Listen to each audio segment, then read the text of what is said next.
27 de agosto del 2025, la entonces presidenta Dina Boluarte anunció la creación de un grupo de trabajo para elaborar un proyecto de ley de soberanía nacional.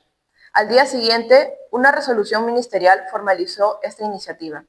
En los últimos meses, diversos sectores han planteado que el Perú debería dejar de reconocer la competencia de la Corte Interamericana de Derechos Humanos, argumentando una posible afectación a la soberanía nacional.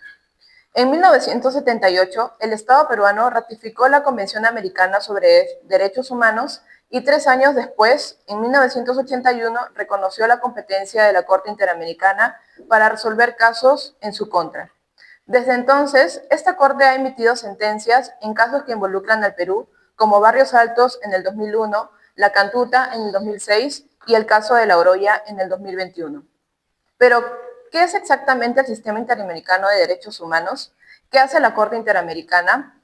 Y frente a los planteamientos recientes, ¿qué hay de cierto en lo que se dice sobre este tema? Bienvenidas y bienvenidos a Humanizando Derechos. Mi nombre es Jimena Pérez y soy estudiante de la Facultad de Derecho de la PUC y miembro del equipo de Derechos Humanos. Es un gran gusto tenerles aquí presentes. Por medio de este episodio llamado El retroceso institucional, ¿por qué la denuncia de la Convención Americana sobre Derechos Humanos es una amenaza a la democracia del Perú?, buscamos esclarecer los discursos políticos recientes que promueven la denuncia de la Convención Americana sobre Derechos Humanos por parte del Estado peruano, los cuales han generado un profundo debate jurídico y social en el país. En este episodio reflexionaremos sobre el papel del Sistema Interamericano de Derechos Humanos como un espacio de protección, supervisión y garantía de los derechos fundamentales, analizando su relevancia para la defensa de la democracia y el Estado de Derecho. Asimismo, examinaremos las implicancias que tendría para el Perú retirarse de este sistema, tanto a nivel institucional como en la tutela efectiva de los derechos humanos. Finalmente, destacaremos la importancia de mantener el compromiso del Estado peruano con los estándares internacionales en materia de derechos humanos, justicia y democracia, reafirmando que la permanencia en el sistema interamericano constituye una garantía especial y esencial frente a los posibles retrocesos institucionales. Para ello, nos acompaña Claudia Lobón. Claudia Lobón es abogada por la Pontificia Universidad Católica del Perú y máster en Derecho por la Universidad de Columbia. Es profesora del curso de Derechos Humanos en la Facultad de Derecho de la PUC y consultora en temas de derechos humanos. Muchas gracias por participar en este episodio con nosotros. Muchas gracias, Jimena, y muchas gracias al equipo de Derechos Humanos por esta gentil invitación. Encantada de poder sumarme a esta conversación de un tema tan relevante y que se está discutiendo bastante en estos días. Para iniciar y a modo de introducción y contexto, ¿podría explicarnos qué es el Sistema Interamericano de Derechos Humanos? Claro, el Sistema Interamericano de Derechos Humanos es el sistema de protección de derechos humanos que gira en torno a la Organización de los Estados Americanos y que esencialmente se encuentra compuesto por dos órganos, la Comisión Interamericana por un lado y la Corte Interamericana por otro. En ese sentido, ¿por qué es relevante que el Perú continúe siendo parte de este sistema?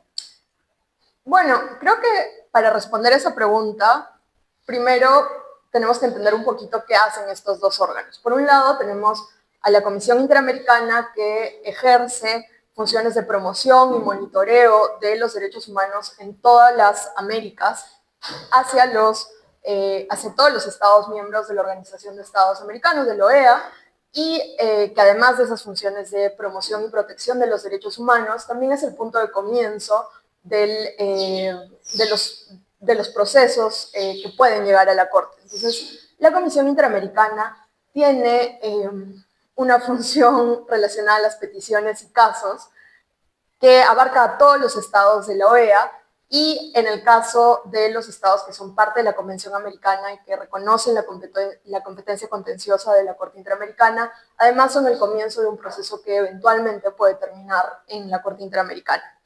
La Corte Interamericana, por su lado, tiene, vamos a decirle, tres grandes funciones. Una función contenciosa que va a implicar resolver estos casos que comienzan en la Comisión Interamericana y que la Comisión o un Estado le puede remitir. Va a tener una función consultiva en la cual va a establecer estándares o se va a pronunciar sobre ciertas cuestiones a partir de solicitudes que le presenten los Estados miembros de la OEA o también los estados en general y los órganos de la OEA. Y finalmente tiene una función de medidas provisionales en las cuales la Corte va a ordenar medidas frente a situaciones de extrema gravedad, urgencia y frente a un riesgo de irreparabilidad. Entonces, creo que eso nos permite entender un poco más qué hacen y a partir de eso también construir por qué es importante la Corte Interamericana, que creo que suele ser el órgano con el cual existe como mayor cuestionamiento o mayor debate, ¿no? Creo que tanto la Corte y también la Comisión, cuando resuelve casos, se vuelven una instancia de última justicia, vamos a decirle así, para víctimas de violaciones de derechos humanos que vienen peleando durante años, que se reconozca que se les ha violado los derechos a nivel interno y que se les repare. Y muchas veces, luego de una larga batalla, el primer lugar donde les reconocen que ha habido una violación de derechos humanos, donde hay un reconocimiento de sí, algo malo te sucedió, termina siendo estos dos órganos. Entonces creo que como espacio para lograr justicia, ambos órganos son importantísimos. Y en el caso de la Corte Interamericana, también tenemos que reconocer este rol que tiene de establecer estándares a través de su función consultiva y en general a través de sus sentencias. Y estos estándares se vuelven como pautas orientadoras para los estados para saber lo que tienen y lo que no tienen que hacer y de cierta manera prevenir las violaciones de derechos humanos. También son herramientas esenciales para los órganos judiciales y para que puedan tener estándares para resolver sus casos y para así dar justicia a nivel interno. Entonces, creo que con este preludio de entender cómo funciona qué hace la Comisión y qué hace la Corte, también podemos entender por qué es importante quedarse en el sistema interamericano. Yo diría, respondiendo a esa pregunta, que esencialmente la razón son las víctimas de violaciones de derechos humanos y la posibilidad de que logren justicia, de que estén bien protegidas y que cuando no encuentren protección dentro de los estados puedan encontrar un lugar donde tener esa protección. Justamente como mencionas, tanto la Comisión como la Corte Interamericana de Derechos Humanos justamente es una garantía de justicia para quienes no pueden ver efectiva su tutela de derechos a nivel nacional, entonces tienen que recurrir a estos órganos internacionales para por fin hablar o conseguir justicia. En ese sentido, creo que ya nos adelantaste un poco, pero ¿cuál es el rol de la Corte Interamericana dentro de este sistema y en qué radica la importancia de su labor para la protección de derechos humanos y la consolidación de la justicia en nuestro continente? Claro, como te decía, un primer punto, y recapitulando lo que acabo de desarrollar, es tener bien en claro que la Corte Interamericana no es el único órgano del sistema interamericano. Hay que reconocer eso y hay que partir de eso para entender cómo funciona este sistema en sí. Y bueno, sus funciones las acabo de decir. Creo que la más conocida es la función contenciosa, la función de resolver estos casos que comienzan en la Comisión Interamericana, estos casos que son denuncias de violaciones de derechos humanos hacia un Estado. Pero también tienen otras funciones como la función de opiniones consultivas. Entrando un poquito más a profundizar eso, por ejemplo, hace poquito la Corte Interamericana ha sacado una opinión consultiva sobre cambio climático y derechos humanos que es importantísima y que va a fijar como una línea de ruta sobre lo que los estados tienen o no tienen que hacer en relación a ese tema en específico. Y también tiene esta función de medidas provisionales que creo que ha sido bastante conocida en el Perú a propósito del caso Barrios y la Cantuta del que vamos a hablar más adelante. De nuevo, la importancia viene por estos dos lados que comentaba, ¿no? Espacios donde se puede lograr justicia para personas que antes no han obtenido justicia y por otro lado esta capacidad de generar estándares que van a establecer como un mínimo a nivel regional y también van a dar orientaciones a los estados sobre qué hacer y qué no hacer. Entonces, renunciar a su competencia no solo significaría perder un espacio de protección, sino también debilitar un compromiso democrático del país, que como mencionaba al inicio, había ratificado la Convención Americana de Derechos Humanos, y por eso es que le brinda competencia tanto a la Corte como a la Comisión Interamericana. Con ello esclarecido, me gustaría hacer referencia ya a los distintos discursos políticos que hemos escuchado en el país, tanto políticos como sociales, que señalen que aceptar la competencia contenciosa de la Corte supone una pérdida de soberanía para el Perú. Quería preguntarte, ¿tiene sustento esta afirmación? No, no tiene sustento. Creo que hay que empezar a entender qué implica la soberanía, esta capacidad jurídica del Estado de ejercer todos los derechos que tiene conforme al derecho internacional. Pero dentro del ejercicio de su soberanía, una de las manifestaciones es su capacidad de producir actos jurídicos y dentro de esos actos jurídicos se encuentran los tratados.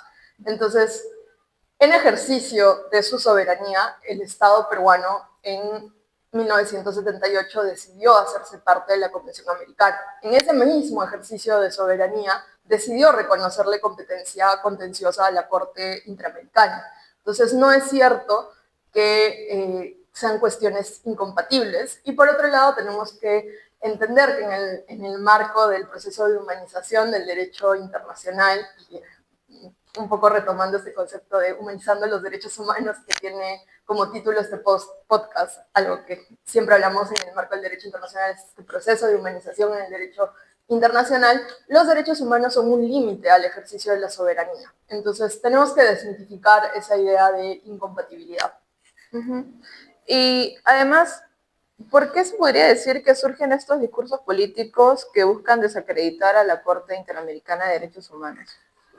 Yo diría que esa es una pregunta sumamente compleja, pero me atrevería a señalar muy preliminarmente dos ideas. Primero, el deseo que a veces tienen los estados de no ser fiscalizados, de no querer que haya un órgano que le diga, oye, Estado, te estás portando mal, estás haciendo algo mal, o que después de que se haya terminado un proceso le diga, mira, lo que hiciste no fue correcto, ahí hay problemas en materia de derechos humanos. Y por otro lado, creo que también viene de mucho desconocimiento y de la existencia de mitos en torno al sistema interamericano, pero también en torno a otros temas. Me explico un poquito más. Por ejemplo, una razón que se suele decir para argumentar y decir que se tiene que denunciar la Convención Americana es que se debería aplicar la pena de muerte en temas que no están reconocidos dentro de la Constitución actualmente. Y ahí creo que hay desinformación y una creencia de que la pena de muerte es mágica y soluciona todos los problemas de criminalidad que existen, cuando la evidencia dice lo contrario y que no existe realmente esta relación. Otra cosa es que se mira con sospecha a los órganos del sistema interamericano y algo que se suele decir es que estos solo protegen a terroristas. Y pues eso no es verdad. Si uno mira solamente la Corte Interamericana, que tiene 60 casos sobre Perú, vamos a ver que lo menos son estos casos que involucran a personas condenadas por terrorismo o sospechosas por terrorismo, y que hay casos sobre otra materia. Una problemática muy frecuente dentro de los casos en el sistema interamericano, no solo en la Corte, es la falta de ejecución de sentencias relacionadas a temas pensionarios. Entonces ahí no vemos nada relacionado a terroristas y sin embargo es también como la última instancia de protección. También tenemos que tomar en cuenta que hay muchas peticiones que se rechazan y que son la minoría las que terminan siendo resueltas. Y para dar un último ejemplo sobre cuestiones no relacionadas a terrorismo que ve la Corte Interamericana, casos de Perú han servido para fijar estándares sobre derechos sociales y han sido como en su momento muy innovadores. Tú mencionabas el caso de Loroya, ahí se fijaron pautas ambientales, entonces no todo es este tema de terrorismo, eso no es verdad y se suele utilizar como excusa o como argumento para decir, no, tenemos que salir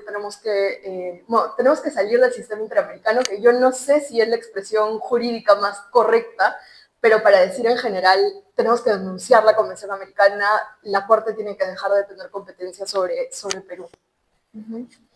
Entonces, detrás de estos discursos podríamos entender que se esconde la intención de tratar de eludir responsabilidades frente a violaciones de derechos humanos en cuanto a estándares internacionales ya establecidos, y se podría tratar en el fondo de una estrategia que apela a un falso nacionalismo. Ahora me gustaría recordar algunos de los casos emblemáticos en el Perú. Por ejemplo, haciendo una breve remembranza sobre los mismos, acerca del caso de Barrios Altos, en donde agentes del Estado, en el marco de una práctica sistemática y generalizada de ejecuciones arbitrarias y desapariciones forzadas, cometieron graves violaciones a los derechos humanos. Y en adición a ello, el caso de la Cantuta, que ocurrió el 18 de julio de 1992, en la que 9 estudiantes y un profesor en la Universidad Nacional de Educación Enrique Guzmán Lavalle fueron sustraídos de sus residencias y posteriormente desaparecidos. Posteriormente, el Estado peruano es responsable por la desaparición forzada de estos 7 estudiantes y un profesor, así como la ejecución de otros 2 estudiantes. Frente a ello, como mencionaba, el Estado peruano ha sido objeto de estas sentencias relevantes. Quería preguntarte por qué resultaron decisivos en la búsqueda de justicia y en la lucha contra la impunidad. Bueno, creo que en primer término, una razón fundamental por la cual al menos Barrios Altos es conocido es porque es la primera vez en que la Corte Interamericana fija un estándar importantísimo y que viene repitiendo desde Barrios Altos, que es que en casos de graves violaciones de derechos humanos, como son las ejecuciones extrajudiciales, la tortura, la desaparición forzada, no es posible aplicar amnistías, prescripciones u otros excluyentes de responsabilidad penal. Es la primera vez que la Corte Interamericana lo dice, también es la primera vez que habla sobre graves violaciones de derechos humanos en sus casos, por más que antes pudo haber otros pronunciamientos, pero es la primera vez que utiliza esa expresión. Y en ese momento, bueno, dicta una serie de reparaciones, pero también ordena al Estado a investigar estas graves violaciones de derechos humanos en ambos casos. A partir de esas sentencias, se han logrado cosas a nivel interno. Por Barrios Altos se dejaron de aplicar las leyes de amnistía del gobierno de Fujimori y por ambas sentencias hubo sentencias del Tribunal Constitucional que declararon infundadas demandas que estaban presentando militares para intentar excluir su responsabilidad en estos casos. Entonces creo que vemos una importancia en la lucha de la impunidad por esos dos sentidos, o sea, el impacto a nivel de estándar que tiene el caso Barrios Altos y por otro lado el impacto en las decisiones a nivel nacional.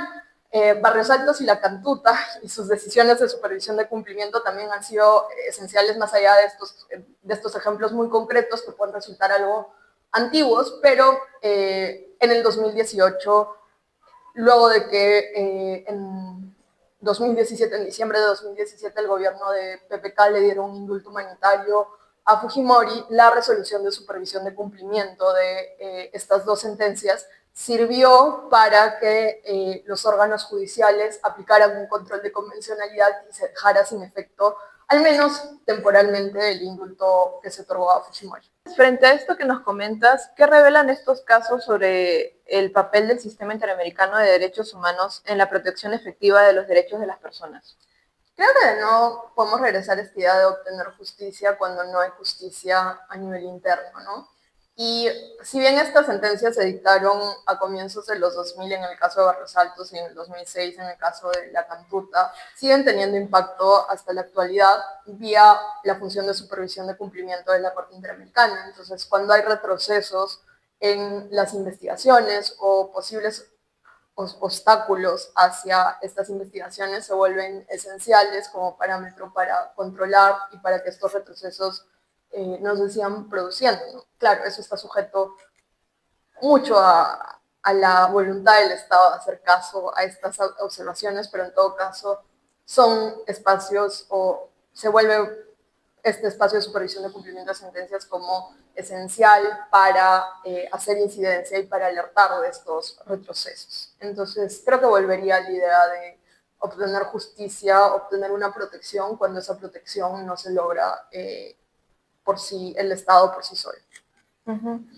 Antes de pasar a las siguientes preguntas acerca de las consecuencias de una posible salida del sistema, también me gustaría hacerles recordar a nuestros oyentes que la Corte y la Comisión Interamericana de Derechos Humanos tiene este rol importante porque justamente en los últimos meses hemos visto que se ha promulgado la ley de la amnistía, otras leyes que señalan la prescriptibilidad de crímenes de lesa humanidad, y siempre ha estado este sistema interamericano ejerciendo sus pronunciamientos acerca de que en realidad no podemos hablar de una prescriptibilidad de crímenes de lesa humanidad, ni tampoco brindar amnistía a agentes del Estado que finalmente han cometido graves violaciones de derechos humanos.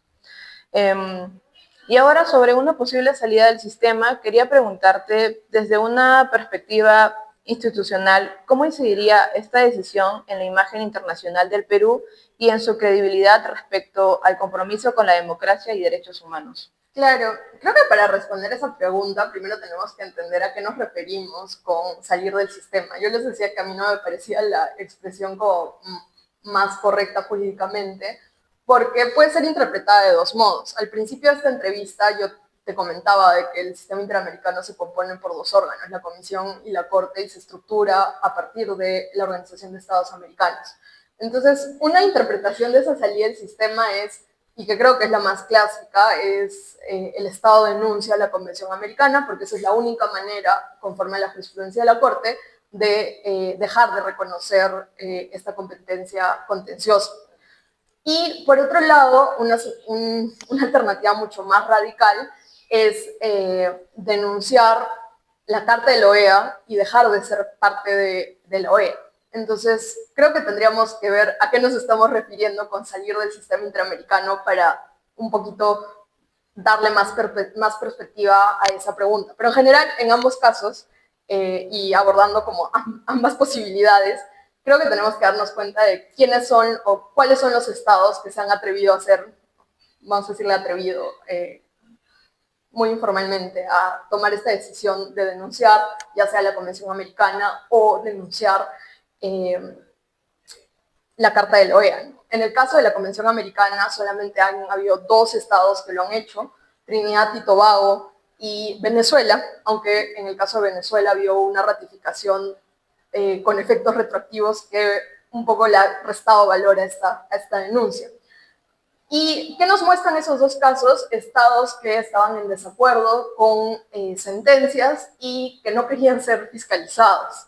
Y en el caso en el otro supuesto que puse, en el caso de denunciar la Carta de la OEA, vemos que el supuesto es de Nicaragua. Si solamente nos concentramos en los casos de Venezuela y de Nicaragua, vemos pues que los estados que quieren salirse del sistema interamericano, que quieren dejar de tener esta fiscalización de los órganos del sistema interamericano, son estados que primero no son democráticos, que tienen graves problemas y un grave deterioro a la institucionalidad democrática, y por otro lado que cometen graves violaciones de derechos humanos. Entonces, respondiendo a tu pregunta de cómo incide esta decisión en la imagen internacional del Perú, pues creo que nos pone al nivel de estados que son cuestionados en estos dos aspectos, ¿no? Y tenemos que recordar que existe una relación como fundamental entre democracia y derechos humanos. Lo dice bien la Carta Democrática Interamericana cuando define cuáles son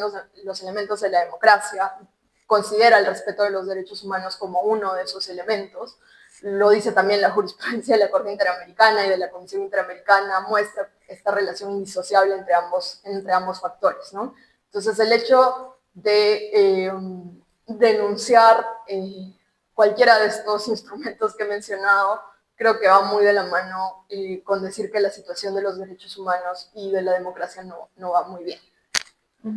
Justamente como mencionas, entonces afectaría la consolidación de un Estado democrático de derecho en cuanto al Perú, y además sería visto también como un actor que no respetaría las normas internacionales ni aceptaría el escrutinio externo como parte de un ejercicio responsable por la protección de los derechos humanos.